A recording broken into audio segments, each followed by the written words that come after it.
I'm going to do a presentation today called Bitcoin as an Alternative to Tokenomics. So thank you all for attending, and let's get started. So I'm going to do an introduction here where I talk about two of my favorite quotations from the Bitcoin white paper. One of them is this one: with a predetermined number of coins, Bitcoin can be completely inflation-free. One of the design goals of Satoshi Nakamoto when he created Bitcoin, he created it as a response to inflation of the monetary supply.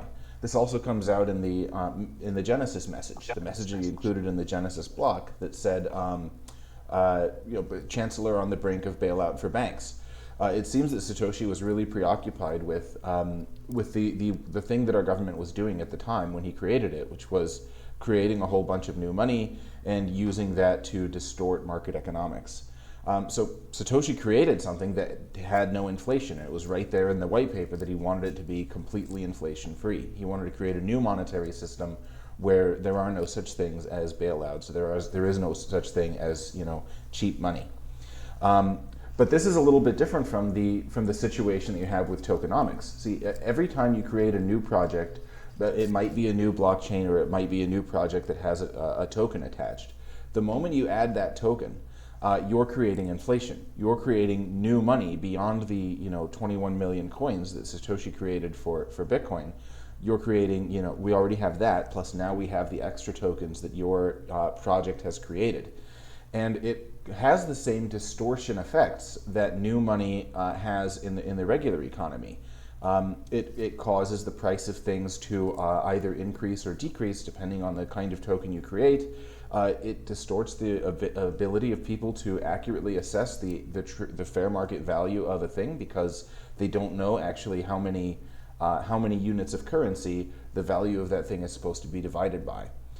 So having just the more you add tokens to a project, whenever you add tokens to a project, you're not. It is an act of disrespect toward the concept of representing all monetary value, everything in the economic system, with a limited supply of money.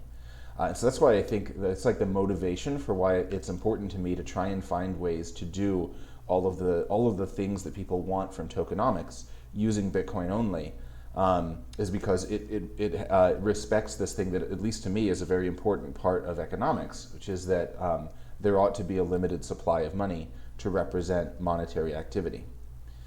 Another example of this that I think is a good indicator of why it is important is this quotation from Neil Kashkari. He was a head of one of the Federal Reserve banks, not like they have branches all over the country, and he was head of one of those branches. And he did an interview back when COVID was happening, and the government was once again creating a bunch of cash, using it to bail out small businesses, especially large businesses, some individuals.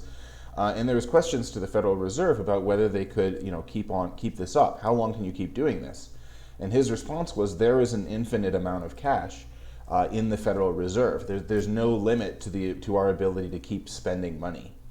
Well, I think the same thing happens when in the tokenomics kind of economy, where a project will create a treasury, and they will deposit millions of tokens into that treasury. And then, as needed, they will siphon out of that treasury by selling those coins on the market in order to raise capital, so that they don't run out of cash.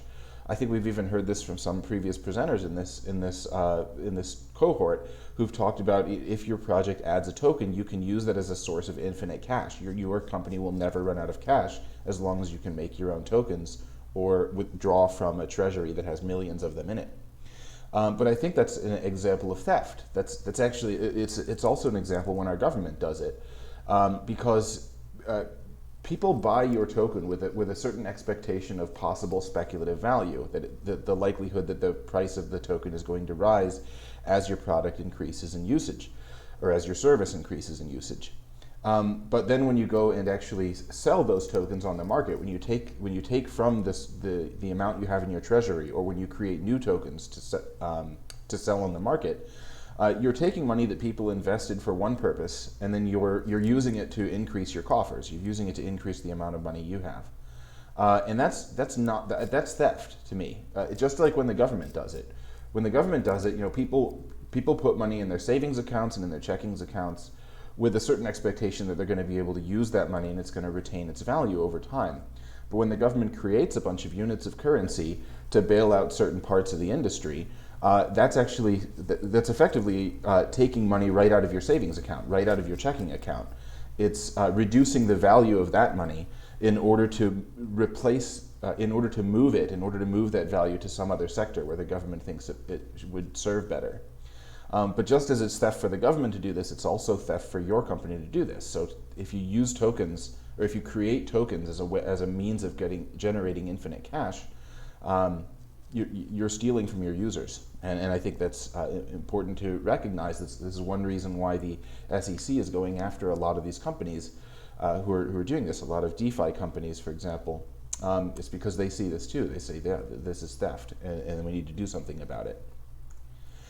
Lastly, I want to bring up a quotation from the very last line of the Bitcoin white paper. It says, any needed rules and incentives can be enforced with Bitcoin's consensus mechanism.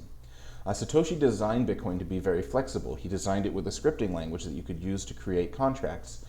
He designed it so that you wouldn't need any further monies after Bitcoin was created. And so that begs the question, if Bitcoin can do everything, if any needed rules and incentives can be enforced within Bitcoin, why have altcoins at all? It would be one thing if Bitcoin was insufficient, if there was something Bitcoin couldn't do. If you said, well, Satoshi had this brilliant idea to make one money for everything, but Bitcoin can't serve as money in this particular aspect of the economy, so we have to make a new one that can serve that purpose. But if Bitcoin can do it, if there's nothing Bitcoin can't do, then why make altcoins at all? The only reason would be market distortion. So yeah, that's my introduction. And in the rest of this presentation, I'm just going to go through some examples of things that are talked up as advantages of tokenomics, but that I think Bitcoin is able to do as well. Before I move into that section, are there any questions at this point?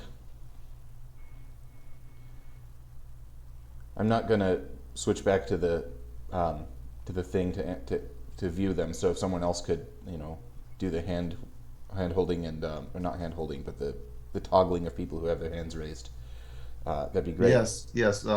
James can help you with that. Yep. I'm not seeing any hands right now. Okay, cool. Well, I'll just keep going then. The rest of this presentation will be examples of supposed advantages of tokenomics that Bitcoin can do too. And the first thing I want to bring up is staking rewards. So I'll just give an example here of how staking rewards work on Ethereum, which is, I think this example of Lido Finance is a really good example. If you take your Ethereum tokens and you stake them with Lido, they will offer you a 3.9% return, annual rate of return, on any coins you leave with them. And they use those, of course, for the proof of stake contracting, where the proof of stake consensus mechanism, rather, where as long as Lido approves new blocks that are being created in the Ethereum ecosystem, they get a certain amount of reward from transaction fees and new coins created for this blockchain, and then they will share those rewards with people who staked with them. And they're able to offer a rate of return of 3.9% and still keep some for themselves to be profitable in that way. So this is an example of something that people say, Bitcoin can't do this. Bitcoin doesn't have proof of stake. Bitcoin only has proof of work. And so, miners can definitely generate some revenue this way, but, there's no trustless or trust minimized way for people to share in that kind of revenue with Bitcoin. But I think there is. So I've come up with a couple examples here of how you can do that. So one of them is the BISC network. BISC is an exchange that is designed to be unstoppable software. So they have this piece of software that you download. It's not a web app. You have to download this software because they don't want it to be censorable by just taking down a website. But you download this software. It spins up a Tor node. It spins up a Tor node on your machine, and then starts making offers and checking what other people's offers are for buying and selling Bitcoin for US dollars and for other cryptocurrencies.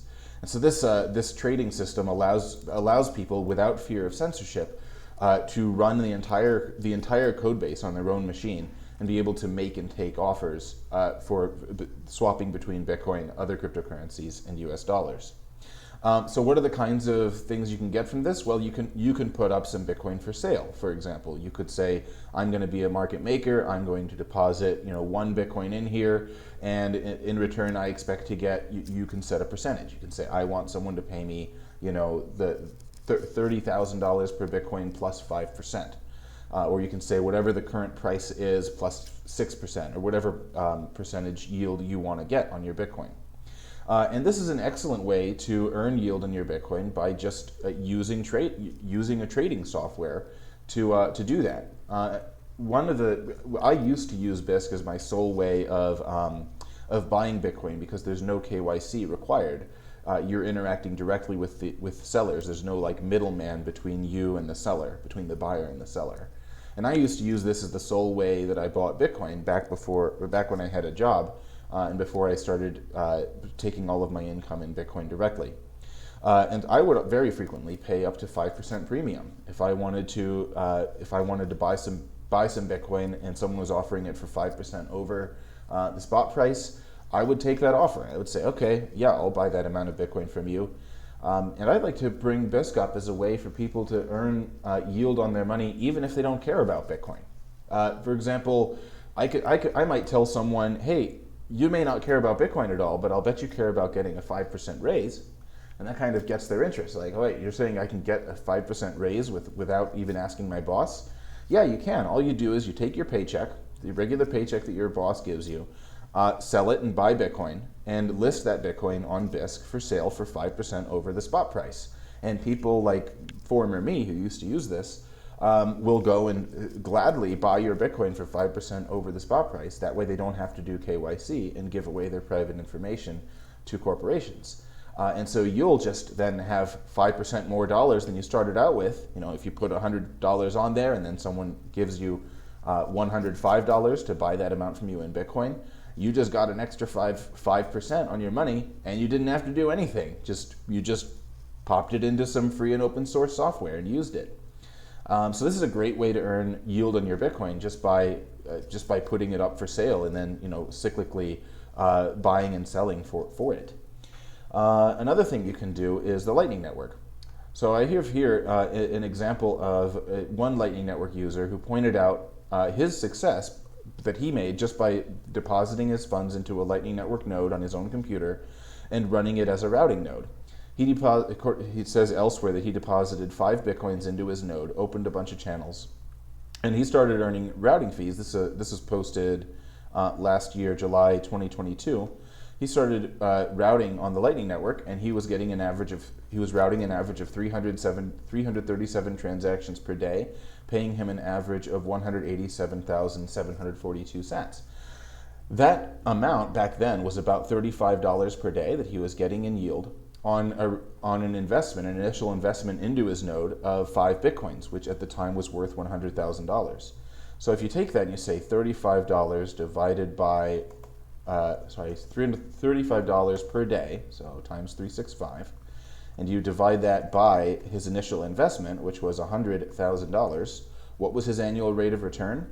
About 12.77%. He was getting an almost 13% annual rate of return on money he invested in the Lightning Network and used to route people's payments across this ecosystem. Some of the things that I've heard from other people who've had great success in the Lightning Network is that it's recommended to open your Lightning node with open channels with large exchanges like Kraken and Bitfinex, who accept the Lightning Network payments, or Lightning Loop, which is a service that bridges between the base layer and the Lightning Network. There's some podcast episodes on Tales from the Crypt where Marty Bent interviews people who've had success with routing nodes on the Lightning Network, asking them about the strategies they've used to maximize their annual rate of return.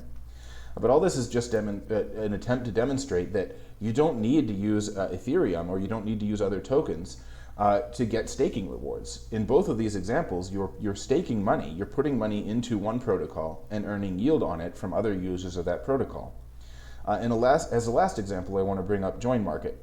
JoinMarket is an application for doing coin joins, which are a way of achieving privacy on your Bitcoin. So with the coin join, you make a Bitcoin transaction with a bunch of other people, and you randomize the inputs and the outputs to that transaction so that no one can map the money going into it to the money coming out of it. You put it in a Bitcoin address that's never been seen before, and no one can trace your Bitcoin through a coin join.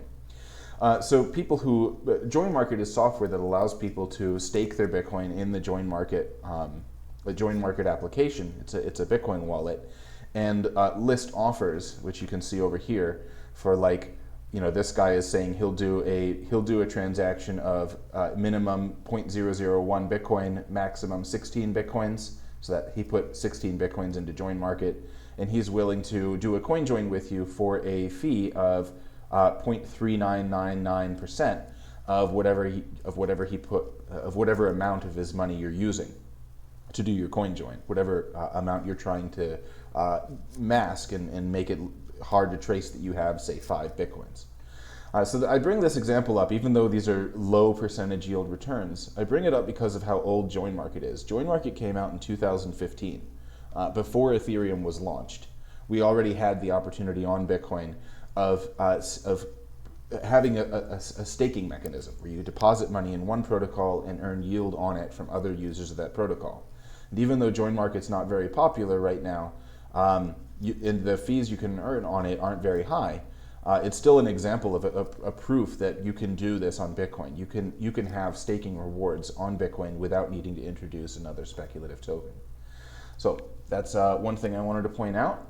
3 different ways you can do that, and I think we're just getting started with this. I think there's many ways that you can do staking and introduce staking rewards on Bitcoin without introducing altcoins. The next example of a perceived benefit of tokenomics that I wanted to go over is yield and airdrops. So a lot of tokens do this thing where they say, if you use our protocol, we will give you yield. We will deposit a certain amount of tokens into your Ethereum address monthly to all of our monthly active users. You'll get 25 whatever tokens, and they just print them and do that.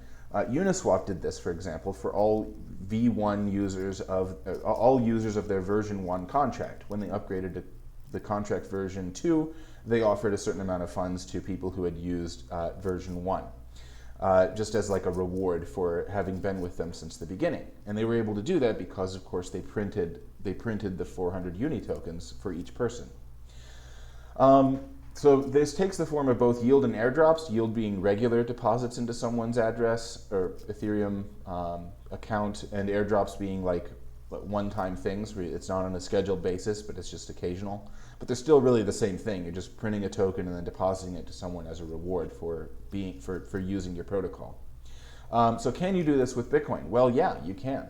I'm going to give an example here of BitRefill.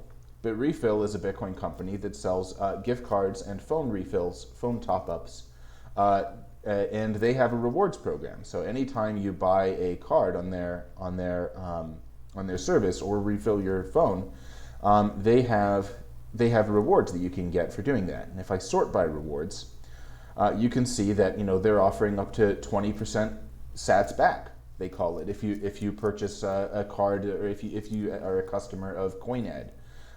Here, if you're a customer of Bob Evans, you can get 10% back. Different television services, they're offering rewards for these, restaurants and stuff. If you're a customer of BitRefill and you're a customer of their clients, you can get rewards. You can get sats back just by using their system. So that's one way that they do it. Another example on my list is Fold, who does the same thing but with a debit card. So Fold is a company that launched a Visa debit card, which you can see over there. And whenever you swipe it, they have a little app that you can open up, spin a wheel, and you get a certain amount of rewards on average based on whatever the spin you get is. And so they're doing the same thing. Without introducing a new token, they're just taking the money, they're taking the Bitcoins that they've earned from being a profitable company and using a portion of that to reward their users in the form of yield, so that you get a certain amount of money on that. It looks like somebody may be annotating the screen. Is there a way that I can disable annotations on this? Yes, there's a way. Mm-hmm. Let's see. Disable annotations. Thank you. I don't even know how I did that. No problem. I'm not Can sure I if get there's a rid of way it? to erase annotations now. Oh, Let's see, is there an erase tool? I don't use this Zoom thing ever, so I Yeah, Brennan, apologize. be careful. There we go. Got it. Good. Thank you. Sorry again. No problem. And I don't know how to get out of. Okay, there we go. So now I have control with the mouse again, and we should be good. So I don't. One thing I don't know how to do. Oh, there's a little red X. That's nice. Okay, so that's how Bitrefill and Fold do it. And the last one I wanted to share in this example is Stacker News. So Stacker News is a Reddit-like client, a Reddit-like website created by a friend of mine who rewards his users daily in Bitcoin. So every time you want to make a post on this website, you have to, or write a comment, it costs a certain amount of money. This is an example comment. And so for me to post that reply, I had to pay 1 Satoshi. And if I want to post another one in the next five minutes, I have to pay 10 Satoshis to do that. And those Satoshis go to a treasury held by the guy who created this website, from which he disperses rewards at the end of every day. So you can see here that the next time he's going to disperse the reward is in 13 hours, and he will disperse 8,240 sats to the highest, to the most liked and replied to comments on this site. So let me delete that comment. But you can also see that people also upvote posts by paying sats to them, and so you can get rewards from people that way as well. But all of this is meant to show that you don't need to introduce a speculative altcoin in order to add yield and airdrops for your users. You can reward them directly with Bitcoin from your profitability. And that allows you to have a similar experience to these tokenomics efforts without the need to introduce a new token and distort market economics. Just use Bitcoin. It's great. Another example I wanted to bring up was lotteries. So there's an example of a lottery on Ethereum called Pool Together, where they reward people on the basis of a randomly generated number. So one of the nice things about Ethereum's smart contracting language is it's powerful enough to do random number generation. And by having a secure random number generator built into their protocol, you can use that for stuff like having 100 people deposit money into a pot and then reward one of them based on what random number is drawn. And so that would be an example of something where people might say, well, we need to have a new system that can do this. We need to have a new smart contracting language because Bitcoin just can't. Bitcoin doesn't have the capability of doing advanced smart contracts like that, so it can't serve that part of the economy. We need to make something else for that. But in fact, Bitcoin can do that. In fact, I've implemented a lottery in Bitcoin that uses Bitcoin script to do secure random number generation. And so I'm just going to go through an example here so you can see what this looks like. So you have two people who want to play a game with each other. They each select a bet amount that they want to do a lottery for. And you can have you can add a bunch more players if you want more of them. They each have to put in a address where they want their money to go. So let me do that over here. I'm going to go get a Bitcoin address from my favorite Bitcoin faucet, and I'm going to plug that in. And both of them will just send the winnings to the same place if whichever one wins. And then you plug in the public keys of the person you're playing against, the person or people who you're playing against.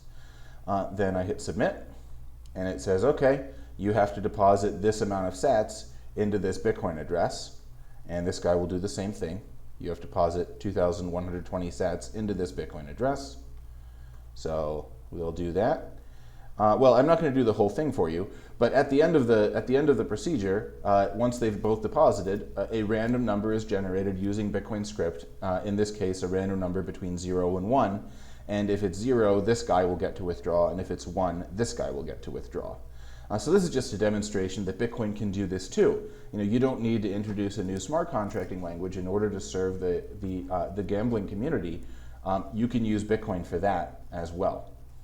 Okay, so moving along so I can get to the next example here. Atomic Finance. Atomic Finance uses Bitcoin for gambling on the price of Bitcoin. They use this for futures contracts.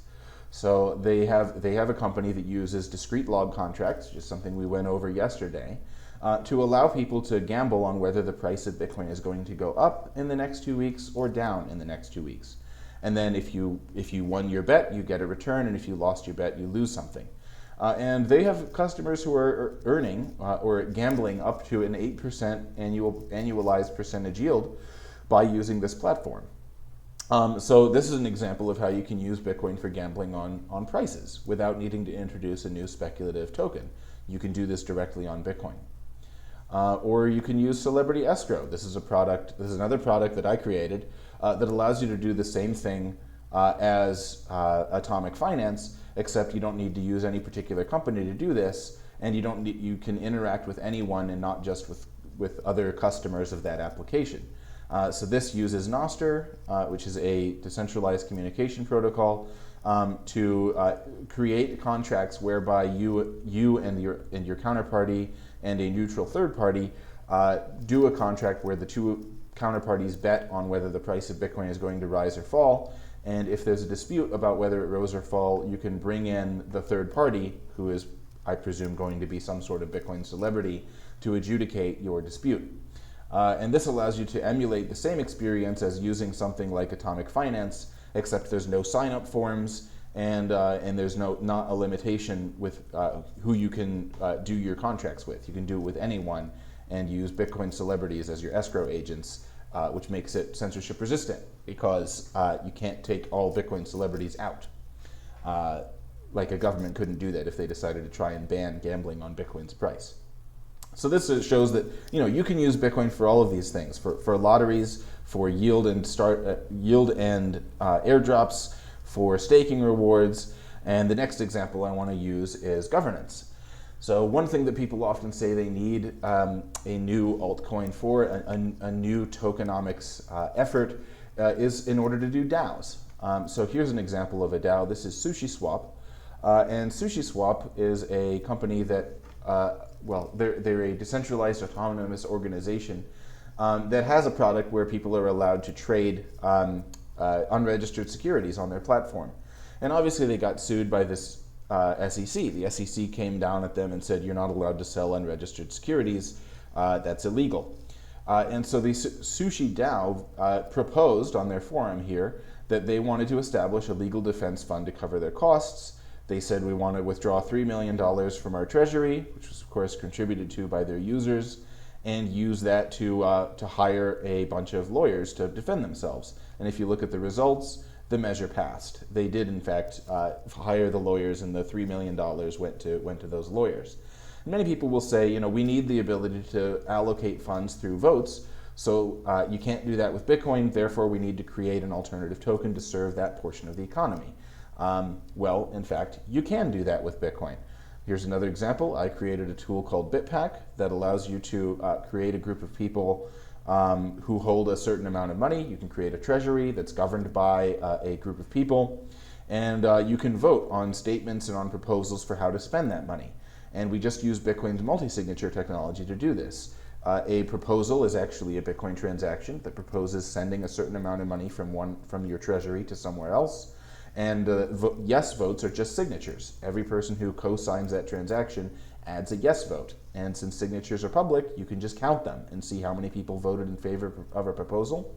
And once you meet the threshold, once you get, say, 2/3 of the people in your group to vote in favor of a proposal, it goes through. So you can use this as governance. You could use this to do the same thing Sushi did. If you get sued by the SEC for doing something illegal, you could propose taking some money from your treasury to hire lawyers, and if the members of your BitPack vote for it, that'll go through, and you'll send the money to your lawyers. You can use Bitcoin for this. You don't need an altcoin to do that. Before I created it, there's also an example of Coinster. Coinster is another wallet that does the same thing. You can use their wallet to create custom policies. This is what it looks like, or custom proposals. And then other people can use this tool other people who are in your multi-sig, they give an example of a 2 of 3 in this case. Other people in your multi-sig can vote yes or no on whether they want to do that or not. So yeah, there's definitely multiple tools you can use for doing the same thing in Bitcoin without the need to add a speculative altcoin and distort market economics. You can just use Bitcoin to do your governance. Another example that people often say they need altcoins for are utility tokens.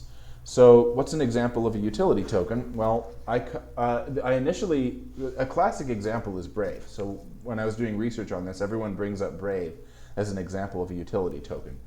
And I'm not sure if it's actually true that Brave is one anymore. I think they've changed their policy, or they changed how they use their token. But it either used to be this way, or it still is, or there's been a misunderstanding. But let's imagine for a second that this was how Brave works. You open up the Brave browser, and there are no advertisements on the websites you visit, but there are advertisements on the launch screen and on the new tab screen. And those advertisements are created by Brave's partners. And how do Brave's partners advertise? Well, they're supposed to purchase the BAT token, the basic attention token. And then once they have a bunch of those tokens, they can use it to purchase ad space, and then Brave rewards the viewers of those ads, the users of the Brave browser, by depositing BAT tokens into their wallets, because the Brave browser includes a built-in Ethereum wallet, and so you can hold Ethereum tokens, which BAT is an example of Ethereum token. So that's at least the impression I got of how some people think they currently or used to work. I don't think that's actually true anymore. I think you can purchase ad space on Brave using dollars or using Bitcoin and not have to purchase BAT tokens in order to do that. But as an example of what a utility token is, it's supposed to be something like that, where you create a token and you create a protocol, and then you say you can only use my protocol or you can only use my software if you first purchase my token and then use it to do that. And a lot of companies have tried this. Another example I found was Mysterium Network. Mysterium Network is a VPN service, and they created this protocol that anyone can download, or a piece of software that anyone can download to host a VPN. And then other people who are users of the VPN can essentially pay you in Mist tokens, which is the token they created is called Mist, to use your computer as a VPN, so, to hide their own IP address and use the internet privately. Of course, do you really need the Mist token for that? The question for me is, why not just pay them in Bitcoin instead of creating a new speculative token and doing that? One of the concerns about utility tokens is that they always add friction to a product. Anytime you use it, anytime you say, you can't use my software unless you first buy this token, you're adding friction to your users because your users might think, well, I can use this. There are other VPN services that don't make me buy a speculative token first, and I can just use my regular credit card to use that one. So I'm going to go with that one instead. Whenever you create a utility token, you add friction to your product. So I don't recommend doing it at all. I recommend, if you're having a service, try to support US dollars even as a payment method in addition to Bitcoin, because that's just what users expect, and that's going to give you a useful product. Trying to make someone have to buy a special token first before they can use your software seems like a poor design choice, in my opinion. However, that said, you can just do this with Bitcoin. So I've already mentioned Stacker News, and I've brought up how they reward their users with Bitcoins from the revenue they get from people using their website. That's doing the same thing as utility token projects do, but without adding a speculative token. But they also let you advertise. So if I go over to Stacker News and I search through, I'm going to load up a couple of pages of it, a couple of pages of posts. One of the things I'm going to do is search for the word boost. Yeah, so here's an example.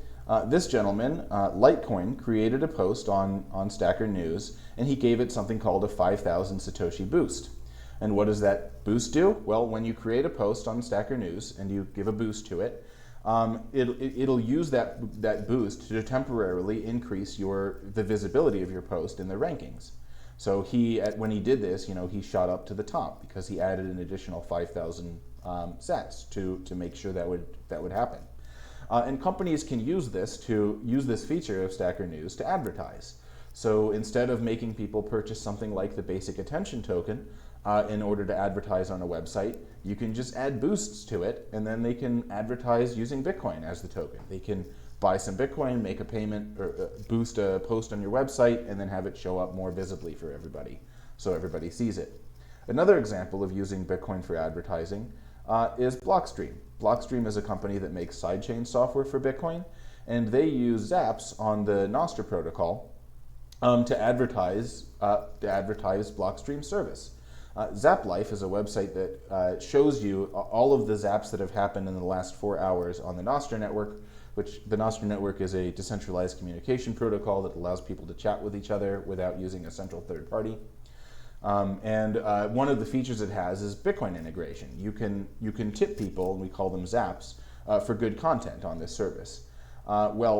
This shows that 197,000 sats have been zapped between people in the past 4 hours. Oh, and while we were watching, another one just came in just now. So there's an example of something you can do without introducing a speculative token. You can use zaps, and Blockstream, I have a couple of examples here, have actually done this. So here's a post by someone. He posted, "How do you rebalance your channels?" And Blockstream zapped his post with 100 sats to reward him for that content, because of course Blockstream offers a channel rebalancing service, and they wanted people to know about, we're one of the places you can use to do that. Another example, I recently asked on Twitter for examples of people who have screenshots of receiving the zaps, and someone sent me one. Someone sent me an advertisement for Mutiny Wallet. So this is a client that I wrote for a Nostr, and I know it's not very pretty, but just to show you an example, I received 1,337 sats as a zap from someone, and there was an advertisement in it that said, "Are you ready for a mutiny? Sign up for the Mutiny Wallet waitlist."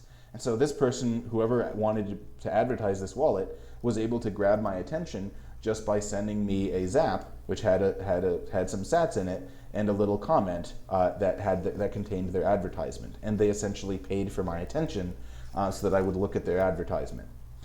So that's an example of you don't need an altcoin for this. If you're going to do something like something like what Brave is doing, where you want to advertise, you can just use Bitcoin for that. Or if you've got a VPN service and you're thinking maybe I should add a token so that people have to buy my token first in order to use my VPN service, consider just using Bitcoin. It's a lot more popular than your token, and people already have a bunch of it, and they can use it to pay for your VPN service.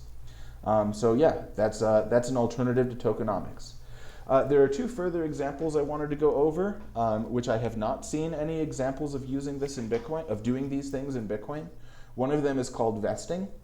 So the Hex altcoin uses vesting to make it so that if you invest in their cryptocurrency, if you deposit a certain amount of money and get a certain amount of Hex as a reward, they don't let you sell or spend those Hex for a certain amount of time. They say, like, you have to wait 2 years before you can sell it. And this artificially reduces the available supply of saleable tokens on the market, which, of course, if you restrict the supply of something on the market, sometimes that also has a corresponding increase in its price. So there are some people who do vesting, and perhaps they think we need an altcoin because Bitcoin can't do vesting. But it's just a time lock. Bitcoin has time locks. You can send somebody some Bitcoin and make it so that they can't spend it until the future just by putting a time lock restriction on it. That's been in Bitcoin since day one. You can definitely do that. Or another example is that something people say you can't do with Bitcoin is create communities. The Bored Ape Yacht Club created a Discord channel where, in order to enter it, you have to prove that you own a bored ape, one of these NFT images. And there might be some people saying, this is a very valuable thing. People really want to be in select communities and clubs, and Bitcoin can't do NFTs, so we need to have an alternative currency to cater to that portion of the market. But in fact, you can do communities with Bitcoin. I'm not aware of anyone who's done it, but the Ordinals people have certainly showed that Bitcoin can do NFTs. I've created space chains, a space chain launcher. You can host NFTs on a space chain. I think it's a more efficient way of doing that, but you can definitely do this. And so if you're interested in maybe doing something that at least I have not seen anyone do in Bitcoin before, maybe create a community that you have to prove you have some picture in order to enter it, or maybe do some vesting thing where you give somebody some Bitcoin with a time lock restriction. That way you do something with that. I don't see any Bitcoin products using these, but you certainly can do them. So have at it, try it, make something new. And so the conclusion to my post is meant to show all of these different things that people say Bitcoin can't do and you need altcoins for. Staking rewards, yield and airdrops, lotteries, governance, stability tokens, utility tokens, vesting opportunities, communities. But Bitcoin can do all of these things. And I think the purpose of this slideshow has been to demonstrate that if you're creating a protocol and you want to build on Bitcoin, we've got the tools. You can build whatever you want. And you don't need to introduce speculative altcoin tokenomics in order to have success in your endeavors. Thank you, and I think I can take questions at this point. I do have 15 minutes left, and I wanted to. There is one more thing I want to show. I want to show how you can do lending on Bitcoin, because a gentleman yesterday said you can't do lending with Bitcoin, but you can. So I wanted to demonstrate that. But I think we should probably do questions first, because I want to leave plenty of time for that, and we'll get to the lending thing if we have time. Okay? Wow, thank you so much, Super Testnet. This definitely opened a big door in my mind. Thank you for all these very timely examples. Mm-hmm. And also super curious about the lending, because that obviously is a massive part of our current centralized financial ecosystem. So, if you have let's open up the floor for questions, and then how about we leave 5 minutes at the end for the lending? Okay, cool. Is that enough? 5 minutes? Sure. Yeah. I'm only going to whiteboard an example of how you can do it. I'm not aware. This is another example where I'm not aware of anyone who's actually implemented it, but at least I know how to do it, and so I want to share with you in case you want to start a Bitcoin lending company. I actually know how to do it, so I can share that with you for free. Yeah, that'd be awesome. Maybe we do that first. Oh, you want to do that first? Yeah, let's do that first. And leave like the last 10 minutes for, yeah. Okay, cool. We'll do that first. So let me open up a whiteboard Fox so that I can draw and show you how you can do this in lending in Bitcoin. Okay, so let's say we have two people who want to do loans. We've got Alice and we've got Bob. Are you all able to see my little whiteboard over here? Yes. Okay, so Alice and Bob are going to create a multi-signature Bitcoin address. And let's say that Alice wants to lend money to Bob. Bob wants to be the borrower in this situation. So what Bob is going to do is he is going to take 2 BTC, he's going to take 2 Bitcoins, and he's going to pop those into this multi-signature Bitcoin address. And what he wants to happen is he wants to borrow 1 Bitcoin from Alice. He wants to borrow 1 Bitcoin from Alice and have to pay it back later with a 1.1 Bitcoin. He wants to pay it back with 0.1 Bitcoin interest, so she'll get 1.1 Bitcoin in return. Otherwise, he loses his collateral and she gets his collateral. Well, this can be achieved, this situation where Alice lends Bob 1 Bitcoin and gets a 10% return 1 year later, or his collateral, in the following manner. Alice and Bob create a multi-signature. Bob takes his 2 Bitcoins and deposits that into the multi-signature, and the multi-signature has 2 spend paths. One of the spend paths is a time-locked spend path that allows the money to go to Alice after 1 year. So the money in the time lock, the two Bitcoins, Bob's collateral, goes to Alice after 1 year. Okay? And the other spend path for this Bitcoin address is a Bob spend path. The money can go to Bob right away at any time if he sends 1.1 Bitcoins to Alice. So here you have a multi-signature Bitcoin address that's got Bob's collateral in it, And if 1 year goes by without him repaying his loan, Alice gets the money in the Bitcoin address. She gets Bob's collateral because Bob failed to repay his loan. And that's what happens. If you fail to repay, you lose your collateral. Whereas if Bob does repay at any time, as long as he sends 1.1 Bitcoins to Alice, he gets the money instead. He gets his collateral back.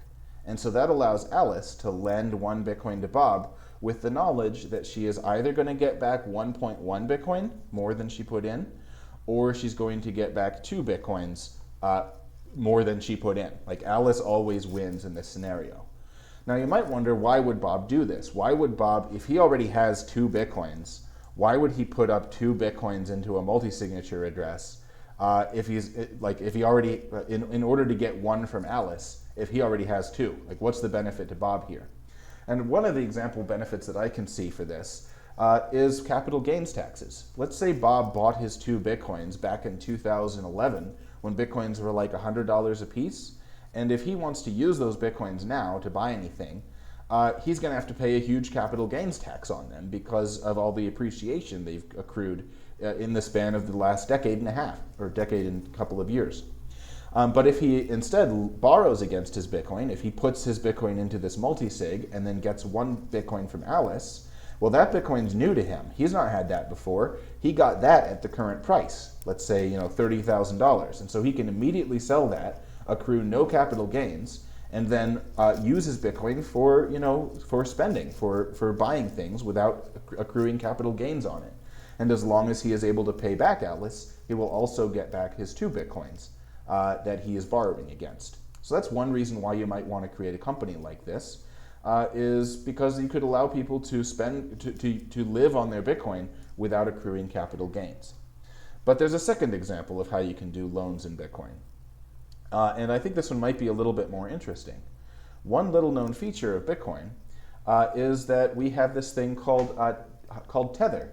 Tether Corporation started in 2013, and they created the initial set of tethers, Tether tokens, the US dollar stablecoin. They created the initial set of tethers directly on Bitcoin using something called the Omni protocol. This allows you to create colored coins and essentially attribute value to Bitcoin beyond other than their monetary value. And they attributed US dollar value to these Satoshis that they colored with the USDT token. There is still $1 billion of Tether on Bitcoin. So what you can do with Bob is you can have him, instead of putting Bitcoins into this address, you can have him put 60,000 USDT into this Bitcoin address, into this multi-sig, and use this exact same path. You use the exact same structure. Alice gets that 60,000 USDT after 1 year. That's in the case that Bob doesn't pay off his loan. But if he does pay off his loan, he can activate the second path and get his 60,000 US dollar tethers by repaying Alice 1.1 Bitcoins. So same situation, she sends Bob 1 Bitcoin in return for him depositing 60,000 US dollar tethers into this multi-signature address.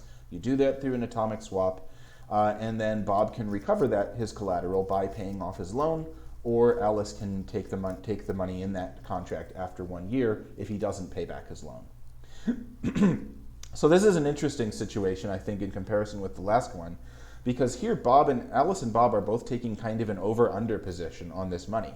Like, if the price of Bitcoin shoots up by 200%, then it would actually be worth it to Bob to forfeit this money, to leave the $60,000 alone. Because if Bitcoin's worth if Bitcoin itself is worth $60,000 when a year from now appears, it would be a bad move for Bob to give his 1.1 Bitcoin to Alice, which is worth more than $60,000, in order to recover his collateral, which is only worth $60,000.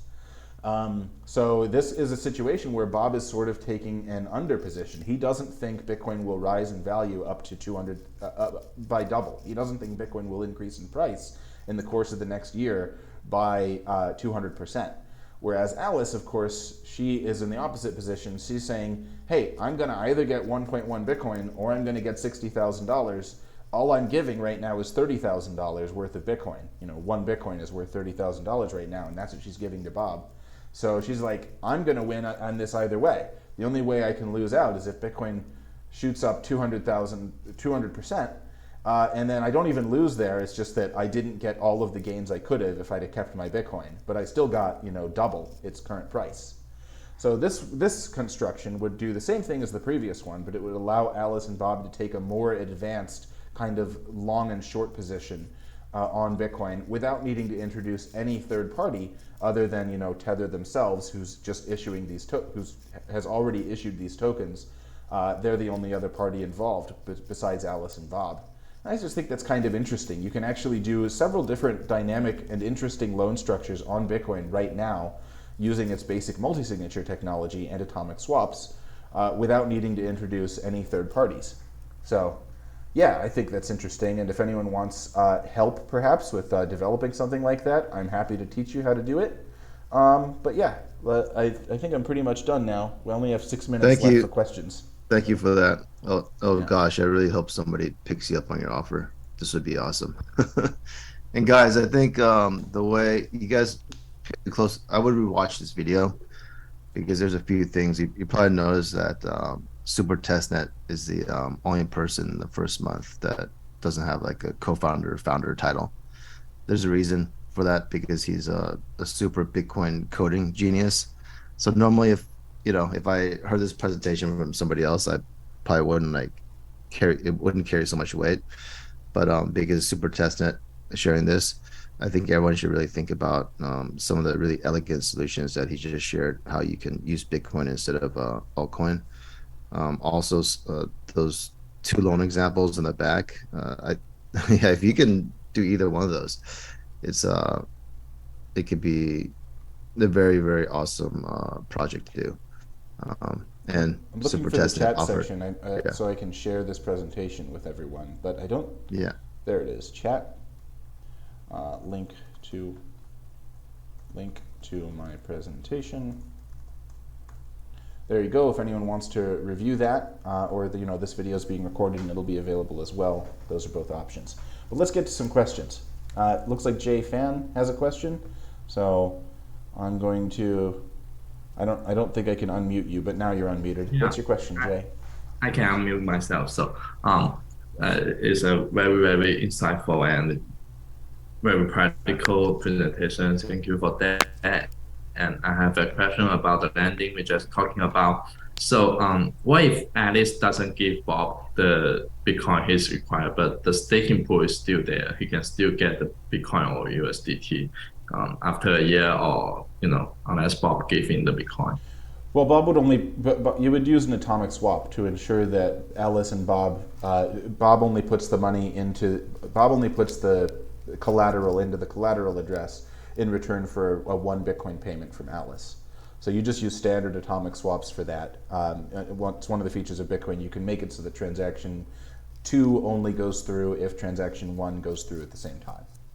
Oh, okay. I got it. Yes. So the staking pool is actually existing after Alice paid that, and Bob take the staking Bitcoin after. Okay. There is an end condition. The collateral would go into the address, and the principal would go to Bob at the same time in the same transaction. Okay, I got it. Thank you. So Jason has a question. He says he's a big fan of BISC. Any opinion on RoboSats? I also like RoboSats. RoboSats is very cool. It's made by a friend of mine. It is more custodial than BISC. When you use RoboSats, the company RoboSats takes deposits over the Lightning Network, and then they actually hold that money the entire duration of your trade, and only release it to either the buyer or the seller. If there's a dispute, they will send it back. If there's a dispute and the buyer of Bitcoin wins, they will send it to the buyer of Bitcoin. But if the seller of Bitcoin wins, they'll send it back to the seller. So I do like RoboSats, and it's pretty cool, but it's a custodial service, and BISC is less so. In BISC, BISC doesn't acquire custody of your Bitcoins unless there's a dispute, whereas RoboSats has it the whole time. So I like that. I like BISC better on that respect, but also BISC doesn't support Lightning, and RoboSats does, and they're both very cool. Okay, great. So we have 2 minutes left. So Michael, let's make it quick. Okay, real quick. Thank you, Super Testnet, for the talk. What is your general opinion? In the EVM world, they have a lot of solutions where they quote unquote hide the tech for customers and end users. So for in the Bitcoin space, what is your general opinion about building solutions like staking, lending, making the tech more visible versus hiding the tech, like having no wallet, things of that nature? I like the way that many Ethereum projects do this thing where they have a very simple and easy to use front end, and then they have like a deep dive section of their website where you can view how the protocol works. They'll explain it at a high level, and they'll give links to the contracts that they use, so you can actually click them and examine the code. And I really like that model. It allows you to get a pretty deep dive into these things. What I don't like is when an Ethereum project creates an admin backdoor that allows them to change the contract right while you're still using it. So I prefer models that don't do that. And I think you can do the same thing with Bitcoin. You can create a website that has a very easy, simple to use interface, or an app that has a simple to use interface. Have a section of it where you can get a high level overview of the code, and then have a link to the actual code itself. Go to the GitHub, show how it's running. And you can even, like, if you're making a downloadable application or a progressive web app, you can even have the user validate that the code they're running on their browser or in their application is the same as the code you're hosting on your GitHub. That way they know you haven't changed it out from under you. But one of the nice things about Bitcoin is, unlike in Ethereum, the contracts aren't uploaded to the blockchain until they're used. And I think that's a really neat feature. On Ethereum, it costs quite a bit to upload a contract to the blockchain, and on Bitcoin it's just the price of a normal Bitcoin transaction, because we use a commit reveal scheme where the contract is not revealed until it's used. All right. Yes, thank you. Thanks so much. Full. So okay, everyone, cameras on. We're going to do our ritual. We're going to take a picture before we invite up our next speaker. You guys know the drill.